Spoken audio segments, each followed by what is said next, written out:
कुछ लोग और किसी सागर से सुधरने वाले हैं, इसलिए क्या मालूम किसके किससे ट्यूनिंग बन जाए और सुधर जाए। तो उसमें भावना तो ये रहनी चाहिए कि भाई अच्छा है, चलो कोई किसी से तो सुधर रहा है। फिर अपन अगर ये सोचो कि नहीं हमें तो 16 कैरेट का सोना चाहिए, क्या 16 वानी का सोना चाहिए, 24 कैरेट का सोना चाहिए, तो 24 कैरेट का सोना चाहिए, इतना पुण्य है कि आपके पास, आप पिछले जन्म में क्या क्या कर करके लाए हो यहाँ, ये भी तो सोचो। फिर आप सोचो कि चतुर्थ काल के हमें साधु मिल जाए, तो इच्छा करना अलग बात है और फिर उतनी कुबत रखना अलग बात है। उतनी योग्यता नहीं है। आपकी इच्छा होती है कि मैं एक तपेली भर करके रबड़ी खा लूं, लेकिन इच्छा अलग चीज है और फिर पचाने की ताकत अलग चीज है। पचा पाओगे क्या? नहीं। तो फिर कभी भी किसी के, देखो पॉजिटिव पॉइंट्स जितने मिलते हैं अच्छी बात है। एक सुझाव हमारा ये है कि जैसे कई प्रकार के साधु और बहुत प्रकार की बातें हैं, सब आप जानते हैं, आपके विस्तार करने की कोई आवश्यकता नहीं है। अगर आपको कोई बात नहीं पटती और अगर कोई बात आपको जानकारी में, आपके ज्ञान में है कि ये बात नहीं होनी चाहिए, तो फिर उस बात का आप कृतकार्यता और अनुमोदना से समर्थन मत करना।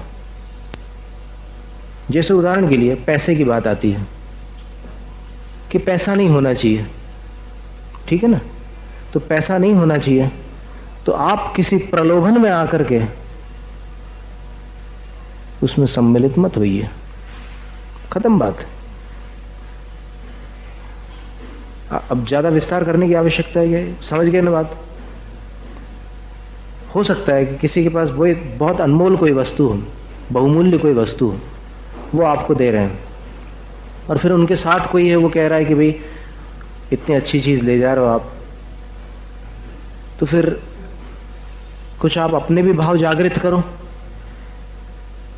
तो फिर आप सोचते हैं कि ये क्या, क्योंकि ऐसी आशा तो थी नहीं वैसे पहले, लेकिन फिर कभी ऐसा होता है कि फिर क्या, साधु अगर अपने हाथ में धन ग्रहण करते हैं तो उनका स्वयं का अहित होता है, लेकिन उतना ही अहित धन ग्रहण कराने वाले का भी होता है। आ रहा समझ? वो अगर धन ग्रहण करेंगे तो धन ग्रहण करने पर उनका हित तो नहीं हो सकता, ये तो पक्की बात है, अहित होगा। और जो उनके हाथ में धन को रखने वाला है उसका क्या होगा? उसको डबल पाप लगेगा। क्यों? क्योंकि एक तो वो जहां धन नहीं देना चाहिए वहां धन दे रहा है, और दूसरा वो उनका अहित कर रहा है, सामने वाले का। पर अब पंचम काल के दोष से बहुत सारे लोग इन बातों को स्वीकार कर लेते हैं।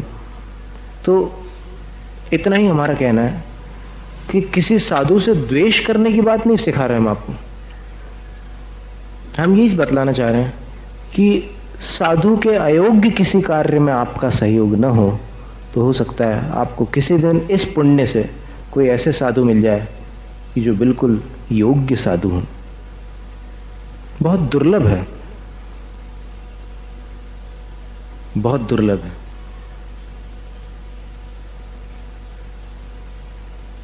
तो अब अंतरात्मा, आत्मा को पहचानने वाले लोग 3 प्रकार के होते हैं, उत्तम, मध्यम और जघन्य। ऐसे त्रिविध 3 प्रकार के अंतरात्म ज्ञानी होते हैं। उत्तम कौन है? द्विविध संग बिन। द्विविध का अर्थ क्या होता है? दो प्रकार के, और संग का अर्थ है परिग्रह। 2 प्रकार के परिग्रह के बिना, अर्थात जो दोनों प्रकार के परिग्रहों से रहित है। 2 प्रकार के परिग्रह कौन से हैं? अंतरंग और बहिरंग। और 2 प्रकार के परिग्रहों के और भी भेद हैं, चेतन और अचेतन परिग्रह। दोनों प्रकार के परिग्रहों से जो रहित है, ऐसे शुद्ध उपयोगी, शुद्धोपयोगी जो साधु है, जो अभेद रत्नत्रय में निर्विकल्प समाधि में ध्यान में लीन है, वे साधु, वे मुनि उत्तम निज ध्यानी, अपनी आत्मा का ध्यान करने वाले वो साधु उत्तम अंतरात्मा है। अब मध्यम कौन है, जघन्य कौन है, फिर परमात्मा कौन है और परमात्मा के भेद कौन से हैं, तो उसको ही यहाँ 5वें छंद में कहा है। कौन सा छंद है यह? पहली ढाल का छंद कौन सा था? चौपाई। दूसरी ढाल का छंद पद्धड़ी, और ये तीसरी ढाल का छंद जोगी रासा।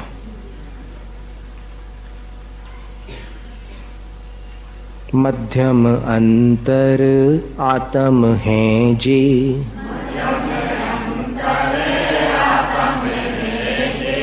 देशव्रती अनगारी,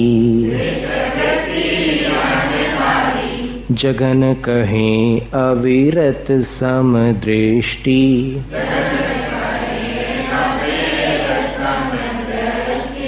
तीनों शिव मगचारी,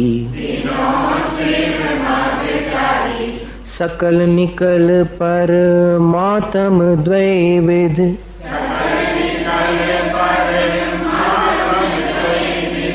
तिन में घाति निवारी, श्री अरहंत सकल परमात्म,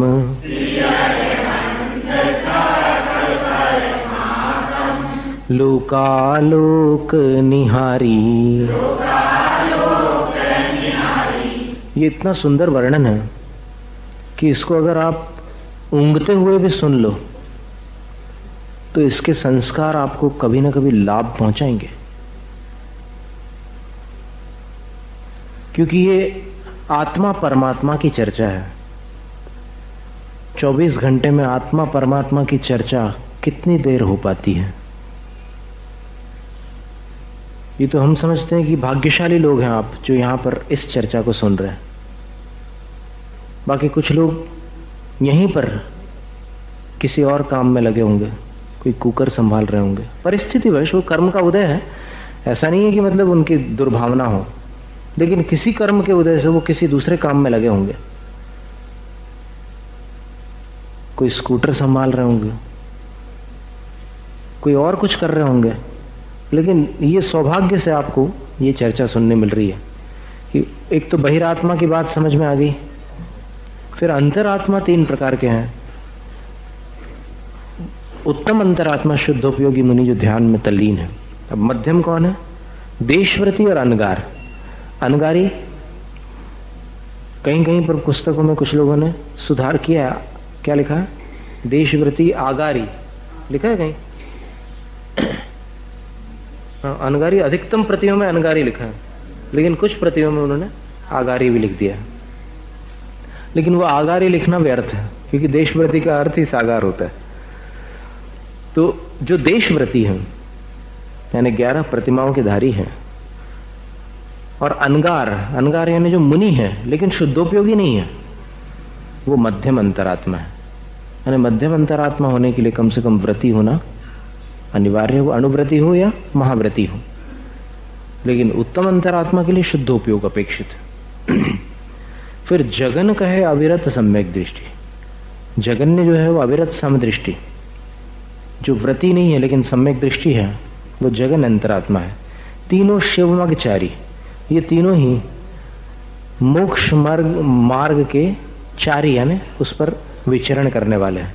अब यहां पर नए दृष्टि को समझ लेना पड़ेगा। गृहस्थो मोक्ष मार्गस्थो, क्या अव्रती वास्तव में मोक्ष मार्गी होता है? निश्चय से विचार करना।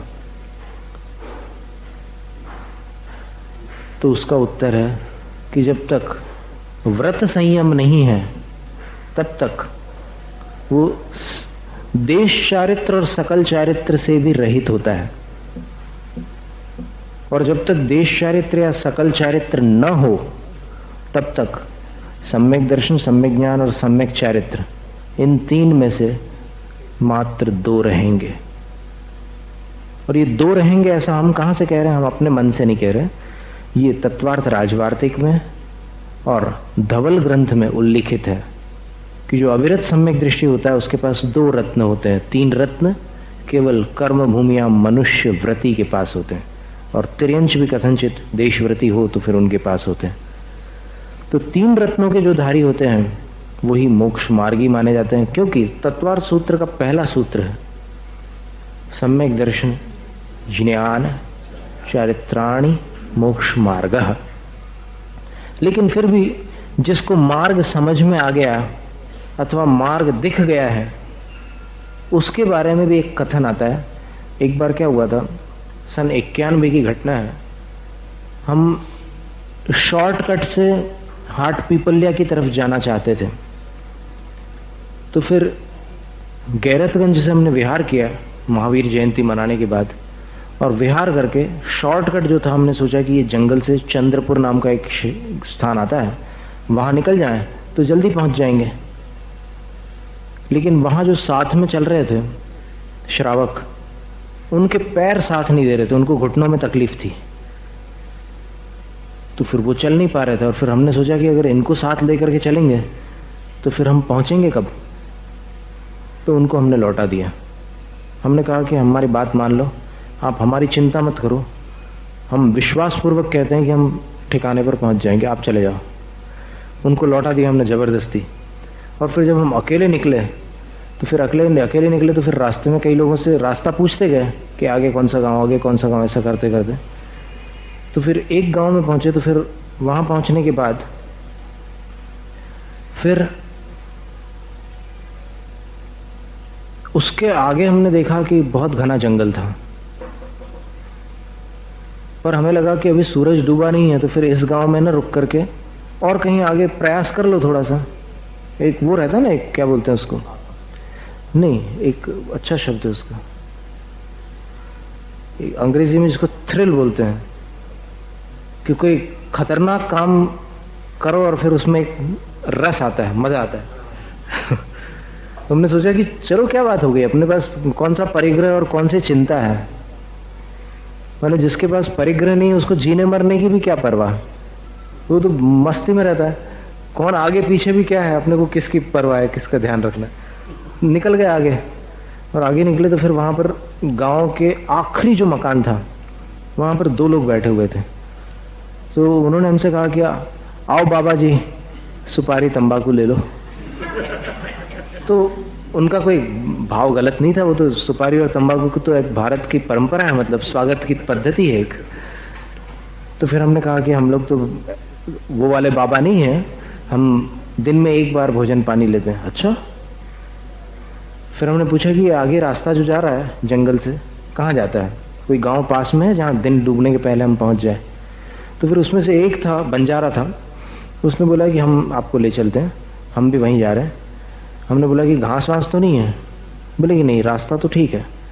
तो एकदम पगडंडी थी, और फिर उधर से वो ले गया। अब एक ऐसा कुआं मिला वहाँ पर, अंधा कुआं, बहुत ज़माने का कुआं था। अंदर देखा तो बहुत गहरा था, और फिर उसमें ऐसे सांप लटक रहे थे। तो हमें लगा कि चलो अच्छी जगह आ गए, अच्छे घने जंगल में, और फिर अब देखो आगे क्या होता है। उसने ये भी बताया कि यहाँ पर एक शेर भी घूमता है कभी कभी। तो हमने सोचा कि चलो और अच्छी बात है। फिर ऐसा करते करते बड़ी मुश्किल से उनके गांव पहुंचे, और उनके गांव पहुंच करके उन्होंने बोला कि कुछ सुनाओ बाबा जी, क्योंकि बाबा लोग तो अच्छी सत्संगति में कुछ सुनाते हैं, अच्छी अच्छी बातें, सुनाओ कुछ। तो फिर हमने उनको फिर रामायण और महाभारत और कई ऐसे श्लोक सुनाए। तो फिर उस बंजारे ने रात्रि भोजन का त्याग कर दिया, अनछने का पानी का त्याग कर दिया, अभक्ष का त्याग कर दिया, तंबाकू का त्याग कर दिया। माने हम समझते हैं कि कई बार सही श्रोता वो होते हैं कि जो एक बार, जैसे पुरुरवा भील को एक महाराज मिल गया और फिर वो उसने मद्य मांस मदिरा का त्याग कर दिया। खदिरसार भील को एक मुनि मिल गए तो फिर उसने कौवे के मांस का त्याग कर दिया। तो ऐसे त्याग करने वाले जो श्रोता होते हैं उपदेश के, वो काम के होते हैं, क्योंकि उसमें जो गला सूखता है साधु का बोलते समय, जो पानी एवेपोरेट होता है, तो उसका फल मिलता है। और बाकी जगह जहाँ पर उपदेश सुनाते हैं तो लोग सुन करके सिर हिला लेते हैं और घर जाकर के जहाँ के तहाँ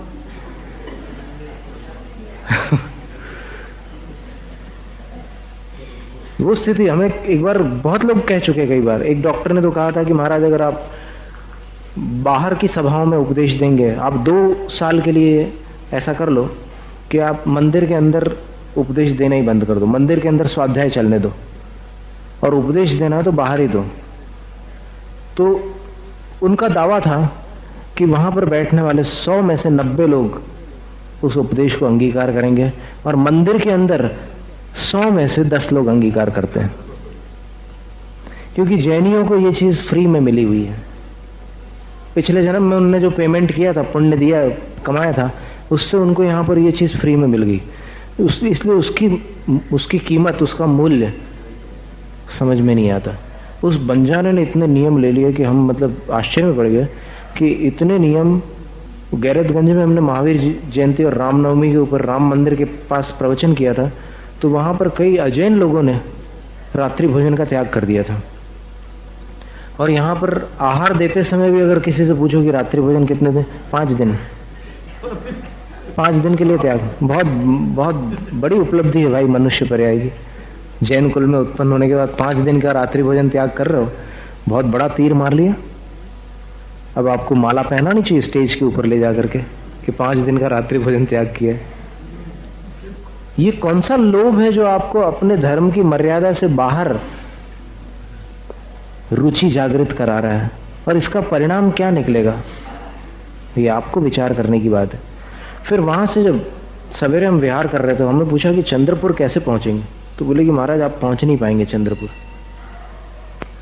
फिर उनके जो गुरु जी थे, वहां पर एक दाढ़ी वाले बाबा थे, उनके गुरु थे, वो बंजारों का गांव था वो, तो उनके गुरु से उनने बोला कि ये बाबा जी बहुत बड़े बाबा जी, इनको ले जाओ तुम, बोले। और फिर उनने तो बोला कि हम आपके लिए आहार देना चाहते हैं, आप कैसे आहार लेते हैं? हमने बोला कि हम तो कुएं के पानी का बना हुआ शुद्ध आहार और विधिवत जो श्रावक देते हैं उनसे लेते हैं।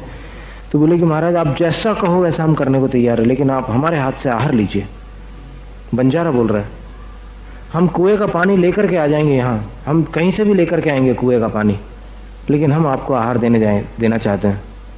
आप हमारे यहाँ से जा रहे हो और जल नारायण भी आप ग्रहण न करो, हमें बहुत दुख हो रहा है। ऐसी भावना की थी उसने। अब इसी प्रकार के कुछ पुण्य होते हैं जो जीव को सदगति में ले जाकर के फिर आगे जोड़ देते हैं धर्म से। फिर जब हमारा विहार हो रहा था तो फिर हमने बोला कि हमारे गुरु का आदेश है कि वहां पहुंचना है, इसलिए हम कैसे रुकें आपके यहाँ। और रात को 11 बजे कोई जीप जैन श्रावकों की ढूंढते ढूंढते वहां पहुंची उस जंगल में हमारे पास, क्योंकि कार में तो आ ही नहीं सकते थे वो। फिर बोले कि अरे महाराज आप यहाँ पर हो? हमने बोला कि हाँ यहीं पर। फिर उसके बाद फिर सुबह जब उनके जो गुरु थे वो हमें छोड़ने के लिए आए, फिर उन्होंने बोला कि ये रास्ता है। तब रास्ते को देख करके हमें लगा कि अब मिल गया चंद्रपुर। अब वो उन्होंने बताया था कि बस थोड़ा चलेंगे आप। फिर हम चले वहां, लेकिन इतने घने जंगल से विहार करने के बाद शरीर की जो हालत होती है, देखो रोड पर चलने पर सारे शरीर पर जोर नहीं पड़ता, पैरों पर जोर पड़ता है, लेकिन जो उबड़ खाबड़ रास्ता होता है ना, उसमें पूरे शरीर पर जोर पड़ता है और प्यास और शरीर का पानी बहुत ज्यादा वो स्थिति बनती है।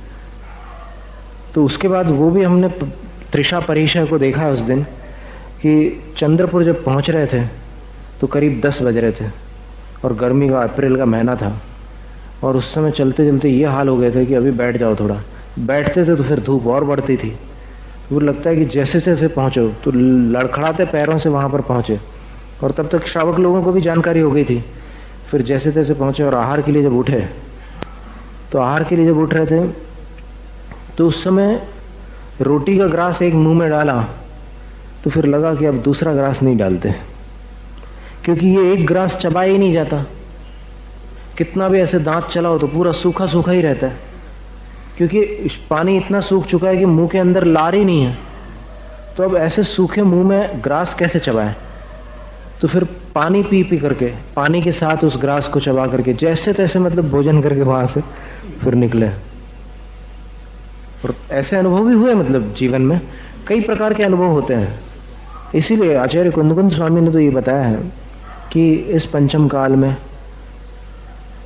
कुछ साधुओं को थोड़े बहुत संभल करके अपनी चर्या करनी चाहिए, अन्यथा कभी कोई साधु अकेले भटक जाए तो बहुत विकट स्थितियां आ सकती है। पर हमें तो ये विश्वास था कि जो अपने, हम अकेले हैं ही नहीं, पहली बात तो यह है, क्योंकि हृदय में पंच परमेष्ठ विराजमान है, तो फिर 6 लोग हैं हम। इसलिए हम कभी मैं शब्द का इस्तेमाल नहीं करते। और भी कई रहस्य उसमें, मैं शब्द का इस्तेमाल न करने के कई कारण हैं, पर वो सारे कारण हम आपको बताने योग्य नहीं समझते। लेकिन इसमें एक ये भी है कि हम अकेले नहीं हैं, 5 परमेष्ठी हमारे साथ हमेशा है। तो उस समय जब चंद्रपुर पहुंचे तब ऐसा लगा कि ये प्राप्त हो गया। अभी प्राप्त नहीं हुआ था, अभी तो बहुत मेहनत करके वहां पहुंचना था मंदिर तक। लेकिन फिर भी जब पहली बार दिखा कि चंद्रपुर, तो लगा कि वो प्राप्त हो गया। तो ये दृष्टांत हमने क्यों दिया कि सम्यक दृष्टि को मार्ग दिख गया है। मार्ग दिख गया है तो फिर उसका हृदय कहता है कि अब मिल गया मार्ग, मिल गया तो शिवमगचारी, ये उपचार कथन है। आया समझ में दृष्टांत? वास्तव में मोक्ष मार्गी कौन है? जिसने व्रताचरण धारण करके संयम धारण किया है, वो मोक्ष मार्गी। तो इसलिए कथनचित मोक्ष मार्गी को यहां पर, कथनचित अविरत सम्यक दृष्टि को यहां पर मोक्ष मार्गी कहा गया है। अब इसके बाद में परमात्मा कितने प्रकार के होते हैं और कौन होते हैं, उनका वर्णन आगे है। पहली ढाल में संसार भ्रमण और संसार में भ्रमण करते हुए जो दुख जीवों ने प्राप्त किए हैं और अपन ने भी प्राप्त किए हैं, उनका चित्रण था। दूसरी ढाल में संसार भ्रमण का कारण क्या है, इसका निरूपण था। तो संसार भ्रमण का कारण मिथ्यात्वादी है, और मिथ्यात्वादी में गृहीत मिथ्यात्वादी और अगृहीत मिथ्यात्वादी, ऐसे दोनों प्रकार के मिथ्यात्वादी संसार भ्रमण में कारणभूत है। और मिथ्यात्वादी से क्या लेना? आदि शब्द का क्या अर्थ लेंगे? मिथ्यात्व, मिथ्या ज्ञान और मिथ्या चारित्र। सम्यक्त्वादी में क्या लेंगे? सम्यक दर्शन, सम्यक ज्ञान, सम्यक चारित्र। तो ये गृहीत मिथ्यात्वादी और अगृहीत मिथ्यात्वादी। अगृहीत मिथ्यात्वादी जो होते हैं वो किसी की संगति में नहीं पैदा होते, किसी के सिखाने पर प्राप्त नहीं होते। अगृहीत मिथ्यात्वादी यानी अपने आप मिथ्यात्व कर्म का उदय चला आ रहा है और उसके उदय में जीव मिथ्या दृष्टि है, विपरीत श्रद्धान है, अतत्व श्रद्धालु है। और गृहीत मिथ्यात्वादी में क्या होता है? संगति से, किसी के उपदेश से, या किसी साहित्य को पढ़कर, या किसी वातावरण में रहने के कारण। कई ऐसे वातावरण भी होते हैं कि जैसे डॉक्टर शंकर दयाल शर्मा जी थे, भारत के राष्ट्रपति रह चुके हैं। वो भोपाल में उस मोहल्ले में रहते थे जहां पर जैन लोग थे। कैलाश जोशी है, एक मंत्री रह चुके हैं पहले, भारत मध्य प्रदेश के मुख्यमंत्री रह चुके हैं। वो भी जैन परीक्षा बोर्ड की परीक्षाएं दे चुके हैं। तो संगति के प्रभाव से जो संस्कार प्राप्त हो जाते हैं, तो उससे सत्संगति के प्रभाव से अच्छे संस्कार प्राप्त होते हैं, और विपरीत संगति के प्रभाव से बुरे संस्कार भी प्राप्त होते हैं। इसी प्रकार मिथ्यात्व संबंधी, मिथ्यात्व क्या है? एक प्रकार की मान्यता है। तो मान्यता संबंधी संस्कार भी अपने वातावरण से लोगों को प्राप्त होते हैं। कभी श्वेतांबर कोई परिवार हो, वो अगर दिगंबर जैनों के मोहल्ले में रहता है तो फिर उसको यहाँ से संबंधित कुछ संस्कार प्राप्त हो जाते हैं। और अगर कोई दिगंबर परिवार हो, वो श्वेतांबरों के मोहल्लों में रहता हो, तो फिर उसको तत्संबंधी संस्कार प्राप्त हो जाते हैं। तो फिर ये जो वातावरण के निमित्त से, उपदेश के माध्यम से, या फिर संगति के प्रभाव से जो संस्कार होते हैं मिथ्यात्व संबंधी, और वो भी अलग अलग प्रकार की मान्यता रूप ही होते हैं। कोई ईश्वर कर्तृत्व की मान्यता वाले हैं, कोई केवली भगवान के कवलाहार संबंधी मान्यता को लेकर के चलते हैं संस्कार। ऐसे कई प्रकार की 363 मत है हुंडाओ सर्पणी में। मिथ्या मतों की गणना 363 हो जाती है।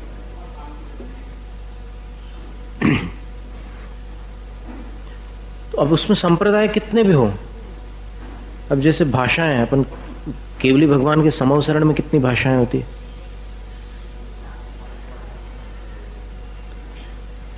मूल भाषाएं जो होती है, महाभाषाएं 18 होती है, और लघु भाषाएं जो होती है वो 700 होती है।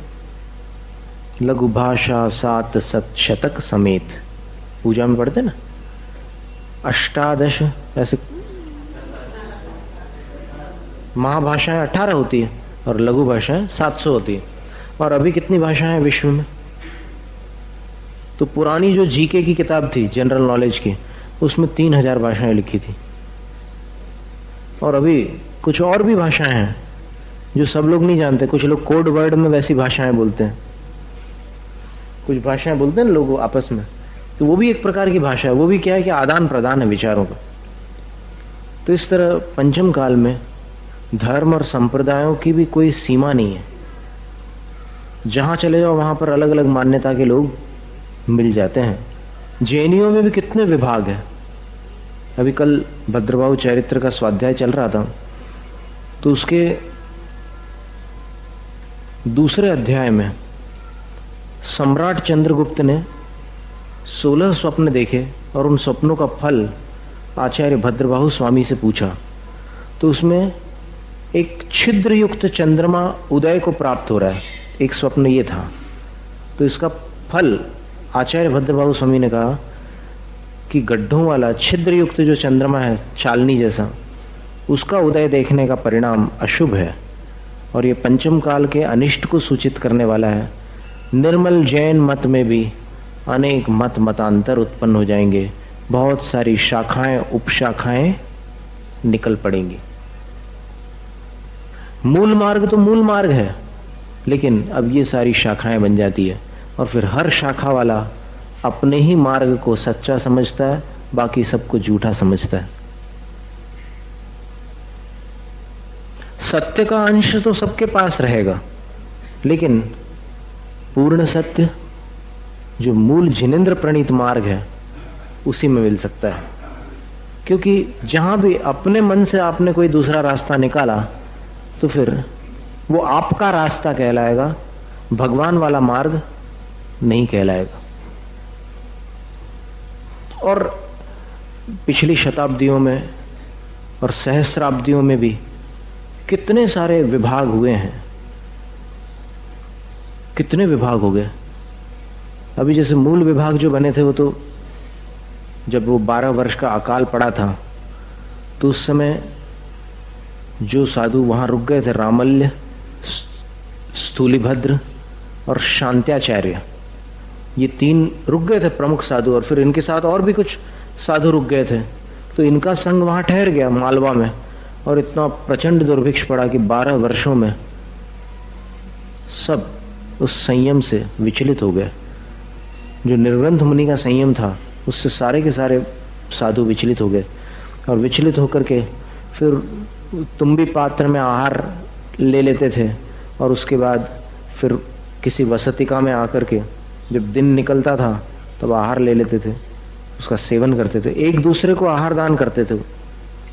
पूरा चित्रण उसमें दिया है भद्रबाहु चरित्र में, और सबके लिए पठनीय है वो। और फिर हाथ में लाठी भी रखने लग गए थे वो। कुत्ते वगैरह जब परेशान करते थे तो फिर लाठी के सहारे वो उनको दूर हटाते थे। तो ऐसी सब व्यवस्थाएं हो गई थी। फिर उन्होंने कंधे पर एक वस्त्र डालना भी स्वीकार कर लिया था। तो तब उस 12 वर्ष के अकाल के समय, दुर्भिक्ष के काल में, अर्धपालक नाम का एक संप्रदाय प्रकट हो गया। मूल मार्ग जो था वो तो भद्रबाहु स्वामी दक्षिण कर्नाटक देश की तरफ चले गए, लेकिन मार्ग में उनकी सल्लेखना का समय आ गया। वन में देवता ने आकाशवाणी की कि आपकी आयु अल्प है, इसलिए आप इतना दीर्घ विहार न करें। तो उन्होंने वहां पर एक गुफा में सल्लेखना धारण कर ली। चंद्रगुप्त मुनि उनके चरणों की सेवा में रहे और फिर बाकी जो संघ था विशाखाचार्य मुनि को उन्होंने आचार्य पद पर प्रतिष्ठित कर दिया। वो चले गया और संघ जाकर के चौल देश में चातुर्मास करता है और फिर वहां पर 12 वर्ष व्यतीत करके फिर वापस लौट करके आता है उज्जैनी की तरफ। तो रास्ते में गुरु के चरण मिलते हैं, जहां पर सल्लेखना हुई थी वहां पर चंद्रगुप्त मुनि ने चरण अंकित किए थे, तो उनकी वंदना करते हैं चरण की। चंद्रगुप्त मुनि से वंदना प्रतिवंदना नहीं करते, क्योंकि उनको ये लगता है आचार्य विशाखाचार्य स्वामी को कि इतने घने जंगल में इस गुफा में गुरु महाराज ने तो सल्लेखना की है, तो उन्होंने तो उपवास पूर्वक सल्लेखना कर ली, लेकिन ये चंद्रगुप्त मुनि 12 साल से कैसे जीवित हैं? यहाँ तो कोई श्रावक नहीं रहते, ये मुनिचर्या से कैसे जीवित रह सकते हैं? जैन मुनि की चर्या तो वो तो श्रावक आहार देंगे तभी आहार लेंगे, और 12 साल तक कोई निराहार रह नहीं सकते जैन मुनि। वो तो दीप्तता वृद्धि के धारी मुनियों की बात छोड़ो आप, चतुर्थ काल के, कि वो कितने भी साल आहार न ले तो चल जाए, लेकिन यहाँ पंचम काल में कैसे संभव? तो उन्होंने प्रतिवंदना नहीं की। लेकिन उसके पश्चात चंद्रगुप्त मुनि बोले कि यहाँ पर एक निकटवर्ती नगर है, वहीं आहारचर्या होती है हमारी, और आप भी आहार के लिए उठिए, आप क्यों यहाँ पर उपवास जैसी विधि बना रहे हैं? तब फिर उन मुनियों ने आहार ग्रहण करने का विचार किया कि अच्छा यहाँ नगरी है, फिर उठे आहार के लिए, और सचमुच नगरी में आहार हो गए उनके। फिर लौट करके आते हैं तो फिर संघ में जो ब्रह्मचारी जी थे उनका कमंडल वहां छूट गया नगरी में। तो फिर गुरु से पूछ करके वो जाते हैं लेने के लिए। जब लेने जाते हैं तो फिर एक वृक्ष पर कमंडल टंगा हुआ दिखाई देता है, लेकिन वहां कोई नगरी दिखाई नहीं देती।